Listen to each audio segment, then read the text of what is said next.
Hey guys, if you're just getting into woodworking, you're a beginner like me, I'm gonna give you the 5 tools you need to get started.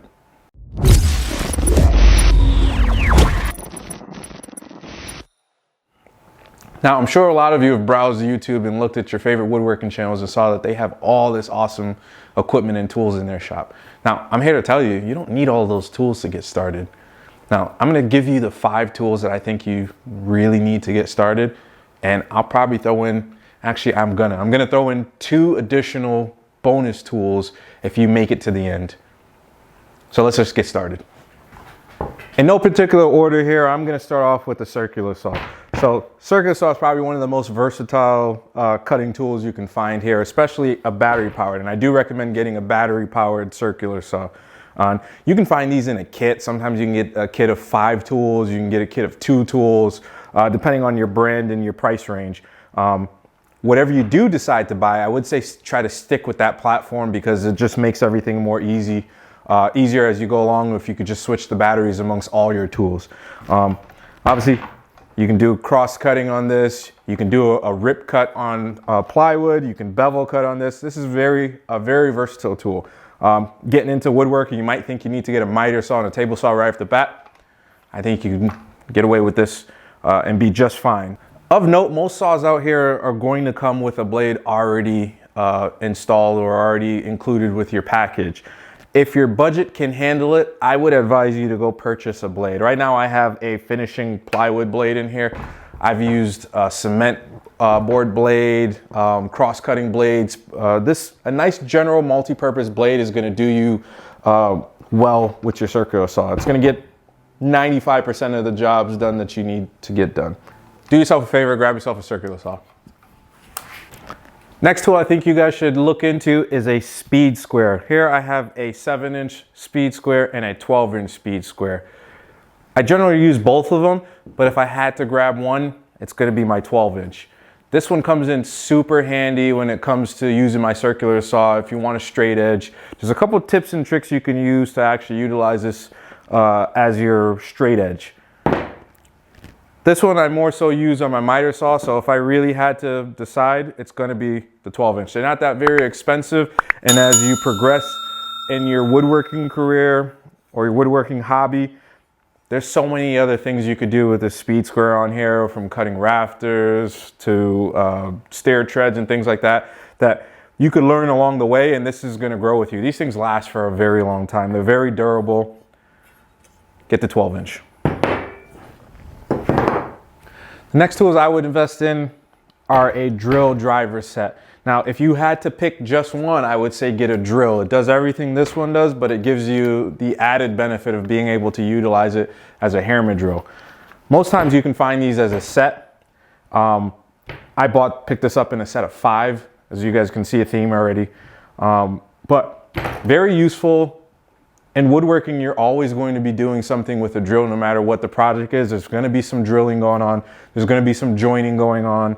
This comes in very useful, pre-drilling holes, fastening with screws. So definitely get yourself a drill.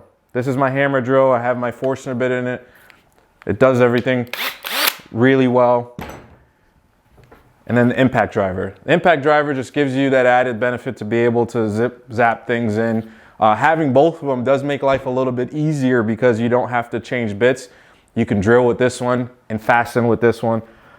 With the impact drill, it's really nice because you can actually switch out your bits really easily. Right now I have a socket in there that pops out. I want to put some screws in, that pops back in. Or I can't find my drill and I want to use this to use my spade bit. It does that too. It's very convenient. But again, if I had to make a choice and you could only buy one, 100% it's going to be the drill, the hammer drill to be exact. And again, whatever platform you guys decide, that's what I recommend. Time for the first bonus. And this one comes from Brad from Fix This Build That. I had no idea this even existed before he mentioned it in his video. And this Pika Dry pencil, I mean, once you use it, you'll understand what I'm talking about. But I've gone through so many pencil point tips, mechanical pencils breaking off when I'm marking or jotting down things. This stays on me at all times. It has a really awesome fine point that you can actually sharpen from within the pencil itself. And it has this very thick lead in here that you're not gonna break it. It marks really fine, so it's very accurate. I'll put a link in the description to this below, but I think you really like this. It's not very expensive. I bought it off of Amazon, and I'll give you guys a little close-up. So here's your Pika dry. Sharpens right here at the bottom. Fine tip happens there, but you can see how robust it is. It even has this nice little ergonomic handhold here. It's very comfortable. Definitely pick this one up. Next tool you're gonna need is an orbital sander. Now you could just do it by hand, but I'm telling you, this makes life a whole lot easier. And make sure it's a variable sander. Most of the time, the variable sanders are going to have your little dial here. You can dial in how fast you want it to spin. They do come in battery operated. So if that was something that you want to do for your platform because you don't have a lot of outlets or you just didn't want to be tethered, definitely look into the battery operated versions. And I will put some in the description down below. I'll put a multitude of items in the description down below. I won't stick to one brand. I'll just put what's pretty affordable down below. But absolutely, yes, get yourself an orbital sander. Trust me. Now, the last thing you're going to need to be dangerous as a beginner woodworker is a tape measure. Now, you only need one of these, but if you talk to any woodworker or anybody in the construction industry or even a homeowner, you're going to end up with plenty of these because we always lose them. You never can find them. The one I do recommend, so you can see I have a plethora of them, this fast cap, and I'll put a link to this one below. This fast cap tape measure is the best one. Now, it's very easy to read. It's got the very bright color to it. Imperial, you can get it in metric. You can have both on your fast cap.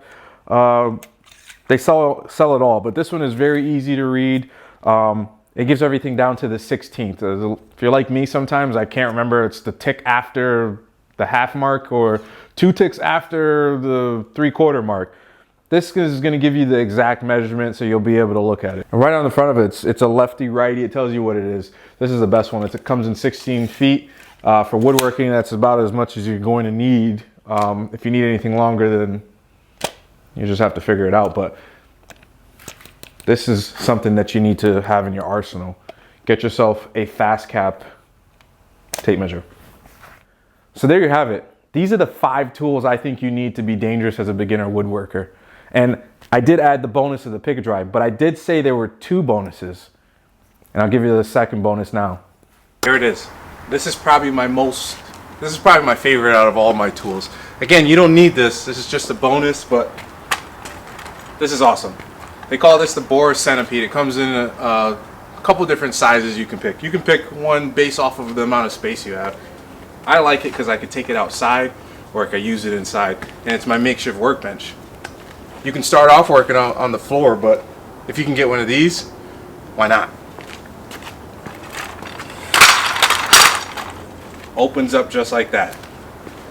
Then it comes with a few other things too that you can actually make it even better. I can put my plywood on top of it if I want, but I can do this too.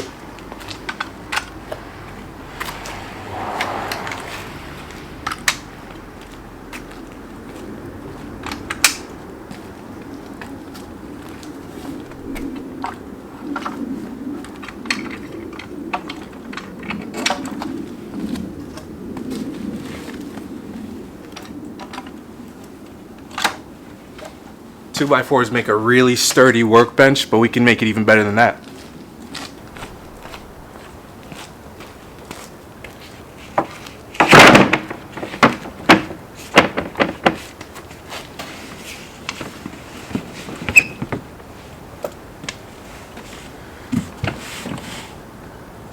Sturdy.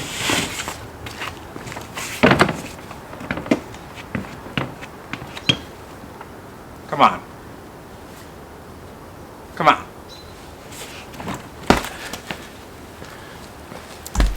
That's your bonus tip right there. Get yourself a Borah centipede. Love this thing. I love it so much I have two. So those are my 5 tools that I think you need as a beginning woodworker. And the barrier to entry is very inexpensive. And it's likely you have a lot of these tools already in your arsenal. So if I've missed something, please let me know in the comment section below.